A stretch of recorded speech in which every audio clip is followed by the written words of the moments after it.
Ya, bahkan kuasa hukum kami juga menduga ada dugaan kuat ya pesanan politik, tekanan politik, order ya dari pihak lain. Masnya kenapa ngerekam lagi? Iya, enggak apa-apa. Ini kan tidak. bukti, Pak. Kalau memang Bapak tidak salah, tidak Oke, mengapa kalau gitu gitu. gini aja, ketemu Jangan, Pak, protokol kesehatan, Pak. Protokol kesehatan. Ayo saya antar ke Penkum. Ayo. Protokol kesehatan. Ayo. Jangan pengen-pengen, Pak. Protokol kesehatan. Ayo Mas, ikut sini Mas.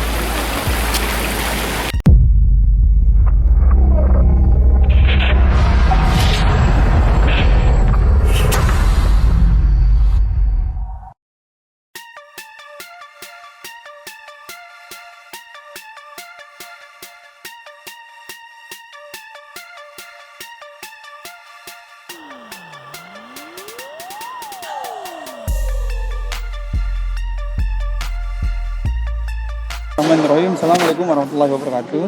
Hari ini hari Kamis, tanggal 18 Maret 2021. Ini kami mau memberikan surat di Kejaksaan Agung Republik Indonesia. Ini perihal permohonan untuk menyelesaikan perkara melalui pendekatan restoratif justice. Yang mana ini klien kami adalah Ustadz Gusnur. Oke, makasih Pak. Segera disampaikan ya, Pak. Makasih Pak. Ya. Salam mudah-mudahan. Ya alhamdulillah kita sudah selesai tadi memberikan masukan surat. Mudah-mudahan ini menjadi pertimbangan tentunya terkait alasan-alasan kami juga sudah sebutkan sesuai dengan peraturan kejaksaan nomor 15 tahun 2020 perihal penghentian penuntutan berdasarkan keadilan restoratif.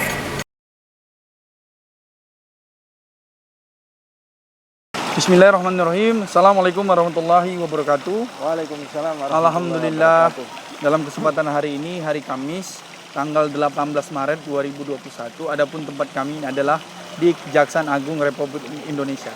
Adapun kesempatan hari ini, kami menyampaikan atau melayangkan surat permohonan kepada Kejaksaan Agung untuk menyelesaikan perkara melalui pendekatan restoratif justice. Ini buktinya, surat yang sudah kami berikan kepada Kejaksaan Agung. Mudah-mudahan ini menjadi pertimbangan agar dihentikannya pemeriksaan di Pengadilan Negeri Jakarta Selatan terhadap klien kami Sugi Nur Raharja atau sering dikenal di khalayak ramai ini adalah Gus Nur.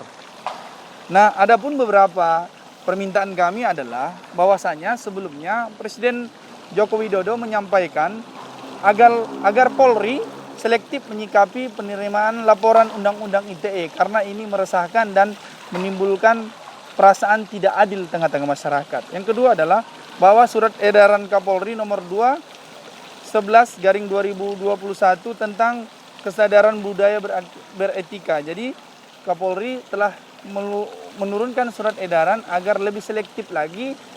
Mestinya ketika ada yang merasa dicemarkan, dihina, mesti yang melaporkan adalah pihak yang merasa dirugikan itu. Tidak boleh dikuasakan, tidak boleh diwakilkan. Namun faktanya terhadap klien kami ini kuasanya yang melaporkannya. Oleh karena itu kami meminta agar ini pendekatan penyelesaian restoratif justice. Bahwa sesuai surat edaran Kapolri menjadikan korban mesti melaporkan sendiri tadi. Bahwa sesuai dengan peraturan kejaksaan nomor 15 tahun 2020 perihal penghentian penuntutan berdasarkan keadilan restoratif justice. Nah, atas dasar peraturan kejaksaan nomor 15 tahun 2020 ini kami meminta bahwasannya ini mesti dihentikan atau disebut dengan pendekatan restoratif justice. Bahwa penasihat hukum seringkali walk out. Karena apa? Karena ketidakhadiran terdakwa dan ketidakhadiran orang yang merasa dihinakan. Ini Pak Yakul dan juga Pak Akil Sirot. Beberapa alasan itu menjadi pertimbangan mestinya kepada Kejaksaan Agung untuk menghentikan persoalan, untuk menghentikan penuntutan terhadap klien kami. Karena kalau tidak ada maka akan berkembang tengah-tengah masyarakat, terjadi diskriminasi, terjadi ketidakadilan, bahkan terjadi upaya-upaya kriminalisasi. Jangan sampai dugaan itu terasa di tengah-tengah masyarakat. Kita tidak mau diskriminasi, tidak mau ketidakadilan, apalagi kita tidak mau yang namanya kriminalisasi, apalagi beliau adalah orang-orang yang menyerukan kebaikan, beramak ma'ruf nahi mungkar, karena beliau sangat kritis terhadap kebijakan-kebijakan penguasa. Jangan sampai kebijakan-kebijakan penguasa, orang-orang yang kritis kepada kebijakan ini terkena Undang-Undang ITE, berpatokan kepada penyampaian Presiden Joko Widodo berpatokan kepada surat edaran Kapolri dan aturan Kejaksaan Republik Indonesia. Oleh sebab itu layak pendekatan penyelesaian persoalan ini adalah restoratif justice, dihentikannya penuntutan, dihentikannya yang namanya pemeriksaan di Pengadilan Negeri Jakarta Selatan, dan klien kami Gus Nur atau Sugi Nur Harja dibebaskan dari segala dakwaan maupun tuntutan yang tidak jadi dilakukan ketika ini dikedepankan. Itu saja kami melaporkan dari Kejaksaan Agung Republik Indonesia. Wassalamualaikum warahmatullahi wabarakatuh. Kami juga menambahi ya, sebagaimana yang telah disampaikan oleh kuasa hukum, maka kami menasihati ya kepada pihak Kejaksaan Agung, kepada JPU ya, dan juga kepada Majelis Hakim, dan juga tentu adalah Pak Kapolri dan juga Presiden Jokowi ya, terutama juga yang sangat vokal untuk menegakkan keadilan ini adalah Pak Mahfud MD ya. Masyarakat atau bangsa ini sudah mengalami perpecahan ya. Ada cebong, ada kampret ya. Ada oposisi, ada pro ya. Luar biasa perpecahannya ini. Ya. Dan ini sudah sangat nampak luar biasa. Ya, bagaimana laporan kepada Victor Laiskodat, bagaimana laporan kepada Sukmawati, laporan kepada Ade Armando, laporan kepada Abu Janda, laporan kepada Denny Siregar, dan lain sebagainya. Yang itu merupakan dari pendukung rezim Jokowi, banyak yang tidak diproses. Sedangkan dari kelompok yang kritis, yang oposisi, yang melakukan amar ma'ruf nahi mungkar, langsung ditangkap dan banyak sekali jumlahnya. Maka kalau Gus Nur tadi yang telah dijelaskan oleh kuasa hukum, ya begitu luar biasanya kezolimannya, sangat nampak sekali. Ya, ini tidak dihentikan penyidikannya, atau tadi dikatakan restoratif justice, atau hakim tidak memutus bebas Gus Nur ini, maka perpecahan di negeri ini semakin besar. Dan ini merupakan tanggung jawab. Tadi Bapak izinnya mau ngirim surat? Kenapa mengambil gambar seperti ini? Loh, ini menjelaskan ini Pak. Hasil laporan. Tapi kan Hasil Bapak laporan. cuma sampai di sini. Ya. Jangan masuk ke dalam Bapak. Apalagi ada di Bengkut, lagi bahaya. Maksudnya? Jadi ini tidak diizinkan maksudnya. Emang kalau Kalau begini mau nggak boleh? silakan di depan tempat persuratan, jangan di sini. Ini gedung lagi dibongkar. Oh, di tempat persuratan. Masa kenapa ngerekam lagi? Iya, enggak apa-apa. Ini kan tidak- bukti, Pak. Kalau memang tidak Bapak tidak salah, tidak Oke, mengapa kalau gitu gitu. gini aja, ketemu Jangan pelak- Pak, protokol kesehatan, Pak. Protokol kesehatan. Ayo saya antar ke Penkum. Ayo, Ayo. protokol kesehatan. Ayo. Jangan bingung-bingung, Pak. Protokol kesehatan. Ayo Mas, ikut sini Mas.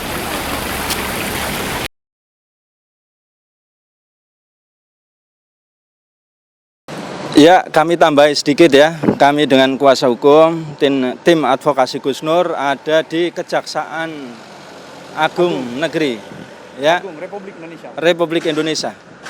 Ya.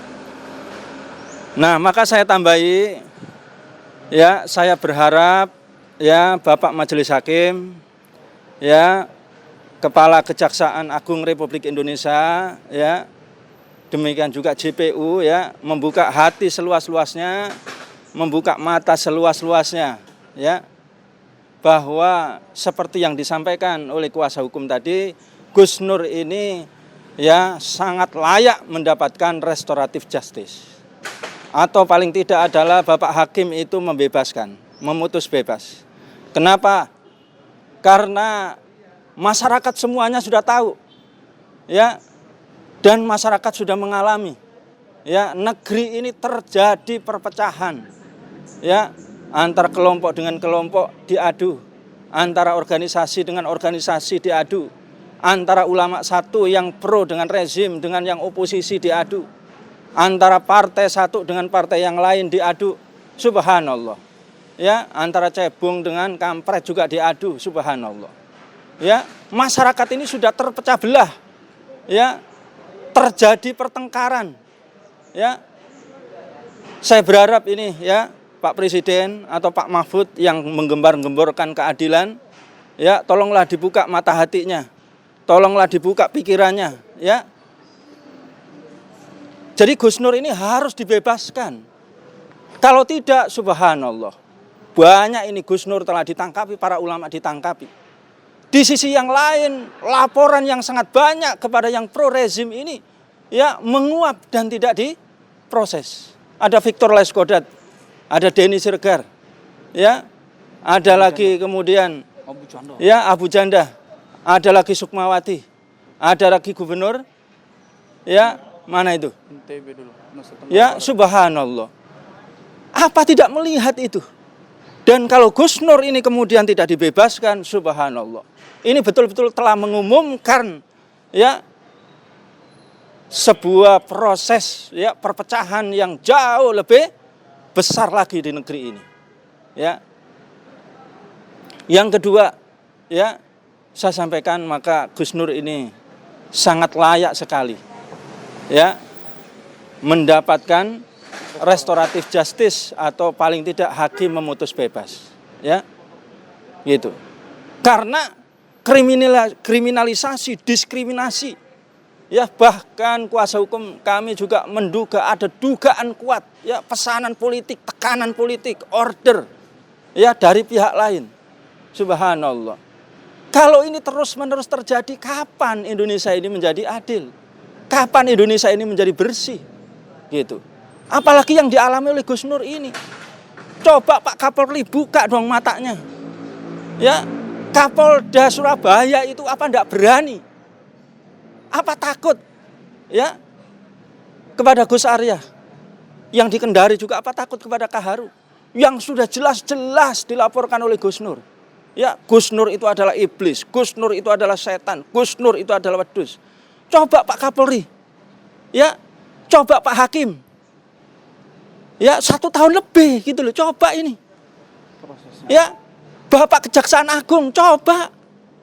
Apa enggak punya telinga? Apa enggak punya mata untuk melihat? Coba. Ya. Ini sudah jelas dialami. Ya, oleh Gus Nur langsung. Ya, tidak ada hukum itu bagi dia, tidak ada keadilan bagi dia sama sekali. Ya, kalau sudah seperti ini Bapak Hakim, Bapak JPU, ya demikian juga Kejaksaan Agung, demikian juga Pak Presiden, demikian juga Pak Mahfud, Pak Kapolri, ya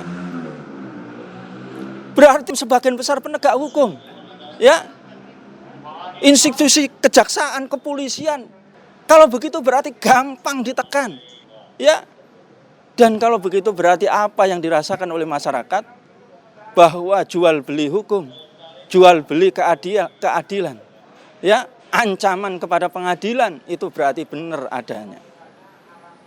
Ya, yang terakhir saya sampaikan ya kepada para ulama, kepada para habaib, kepada para pengemban dakwah, kepada aktivis, ya, kepada kaum muslimin dan jamaah Gus Nur seluruhnya. Ya, mari kita ini terus-menerus semuanya ini lantang berbicara tentang amar ma'ruf nahi munkar. Lantang berbicara, menyuarakan kebenaran, menyuarakan keadilan, ya, menyuarakan kezaliman, ya, semuanya ini harus sekarang ini adalah bangkit rakyat Indonesia ini, kaum muslimin ini adalah bangkit sehingga ya majelis hakim, JPU, ya Kejaksaan Agung, kepolisian tidak semakin sewenang-wenang, apalagi pada satu keadaan bisa menjadi brutal bagi menindas rakyat. Nah ini yang perlu saya sampaikan, dan ini tentu jangan sampai ya Bapak Presiden Jokowi, demikian juga Bapak Kapolri dengan surat edarannya itu hanya sekedar pencitraan, hanya sekedar memberikan angin segar kepada rakyat, tapi sesungguhnya di lapangan tidak pernah ada itu, ya subhanallah. Dan itu barangkali apalagi Pak Mahfud juga saya sampaikan sekali lagi, tolonglah sadar ya Pak Mahfud ini, tobat coba ya. Sebelum menjadi Menko Polhukam, ya terus menerus ya menyampaikan bahwa hukum ya makanya harus dibersihkan. Ya, dan ketika sekarang menjadi Menko Polhukam, tugas sampean Pak. Tugas Bapak ini sekarang untuk menegakkan. Gitu loh. Ya. Jadi sekarang ini ya dibebaskan, atau yang kita laporkan juga ditangkapi semua gitu loh, sehingga adil. Kalau tidak, seringkali dikatakan rekonsiliasi. Nah, kalau dibebaskan ya dibebaskan semua. Ya, kalau ditangkap semua, jangan sampai takut. Ya, ini tolong Pak Mahfud, ya, dengar ini suara kami. Ya, jangan pencitraan, jangan ngomong terus tapi tidak ada buktinya. Assalamualaikum warahmatullahi wabarakatuh.